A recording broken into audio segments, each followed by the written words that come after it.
Hey there, welcome to the Healthy Church Staff Podcast. I'm Todd Rhodes, one of the co-founders over at chemistrystaffing.com.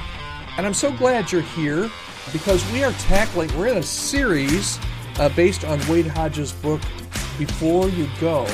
And we're talking about today, the topic is, and I think this is a good one, are you running to something or are you running from something? That's a question that can really transform how you approach a transition. Are you running to something or running from something?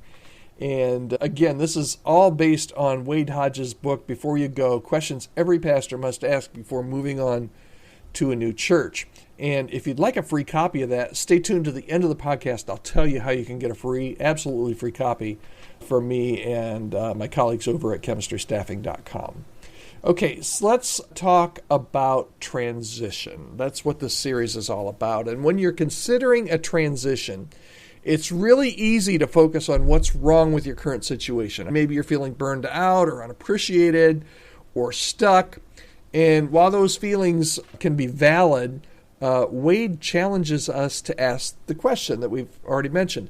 Are you running from something that you need to face, or are you running towards something that God has prepared you for? Okay? Here's why this distinction really matters. If you're leaving primarily to escape challenges, those same challenges often show up wherever you go in your next role. You might find yourself in a cycle of disappointment. And if you're disappointed and you don't take care of that disappointment where you are, if you don't really figure out what the root cause for that disappointment is, chances are 6 months into your new role, you're going to feel disappointed again. Running to something can bring you purpose. When you're running toward a new role that aligns with your calling and your gifts, it can create energy and excitement and clarity. Perhaps you've been there. I know I have been in ministry when I'm running toward something. But if you're desperate to leave, you might settle for a position that's not right. I mean, and it's really easy. Usually in your heart, right? Am I running towards something? Am I running away from something? If you're running away from something and you have a new opportunity, you're usually not as excited about it as if you really feel like this is something that God has prepared you for and actually called you to. So remember, if you're desperate to leave, if you feel like, man, I just got to get out of here, there's a lot higher probability, a lot higher chance that you might settle for a position that's just not right, not a right fit. And I see this happen all the time. You take a position that's not the right fit, and 6 to 18 months afterwards, you're talking to me saying, Todd, I made a huge mistake. Can you help me find something different? So taking time to reflect really ensures that you're making a good and thoughtful decision. Sometimes the hard lessons in ministry are where God does his best work in us. You might not want to hear that if you're in a hard season of ministry, but running too quickly can mean missing out on some growth opportunities. And transitions are we talked about this a couple days ago, transitions are they're about a lot more than just you. And they're about a lot more than just your next job. They're about discerning God's will and really trusting his timing. Here's the bottom line for today. I want you to run towards something, not away from something. If you're considering a move, take the time, and we've been talking about this all week on the podcast, take time to reflect on your motivations. And here's some steps to help you discern. We've already asked you to do this.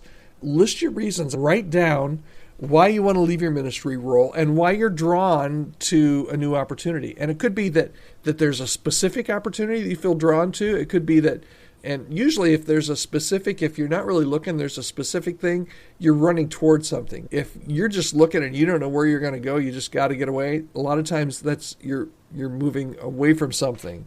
So make sure, be honest about your feelings and your frustrations, but write down, first of all, why do you want to leave your current role? And why are you feeling like it's time to leave? Why are you feeling like you're drawn to a new opportunity? Ask God to reveal whether you're running away from challenges or toward his calling. Prayer brings perspective. We talked about that on Monday of this week. If you missed that episode, go back and listen to it. I think you would really enjoy it. And then evaluate the opportunity. Is the new role that you're looking at, is it a good fit for your gifts and your passions? Does it align with your long-term goals and your calling? Does it align with how God has wired you? And talk with your spouse about this. Talk with others, friends, mentors, family members that can help give you some perspective. And I've been saying all this week, take some time, take a half an hour and just journal out what really excites you and what really concerns you about your potential move. It could just be a generic, hey, I think God's transitioning me. It could be, no, I've got a church that's interested in me, and you're looking at a specific church. But write down those reasons. What excites you? What concerns you? And look for patterns to reveal. Again, this really key question. Are you running to something, or are you running from something? Okay, are you wrestling with whether you're running to or from something? I'd love to hear your story. Email me anytime. Your emails are totally confidential, but I do read every email that I get at podcast@chemistrystaffing, podcast@chemistrystaffing. I say this often on the podcast, but your journey matters, and I am here to help, and our team here at Chemistry Staffing is here to help. Make sure you subscribe to the podcast so you don't miss any future episodes. And also, hey, if your church is navigating some staffing transitions, maybe you need to hire some new people this year, maybe you need some staff realignment, maybe you need to transition some people off the team. That's really what I try to specialize in my role at Chemistry Staffing. So I would love to talk with you, and if there's a way that we can help you build a healthier team in 2025, I would love to do that. Finally, earlier I promised how to get a free copy of the Wade Hodges book before you go. It's the book that we've been basing this 3-week series on. Just pop me an email, podcast at chemistrystaffing.com, podcast@chemistrystaffing.com. I know that you're going to love this book. It's going to make you laugh sometimes. It's going to make you say, oh my goodness, he's reading my email. It might even make you shed a tear or two along the way, because it's a really good work. All right, thanks for joining me today. Remember, running towards something means stepping into a new season with confidence and purpose, and I want to help you do that as much as I can. Reach out to me anytime, and take care. I will see you again right here tomorrow on the Healthy Church Staff Podcast.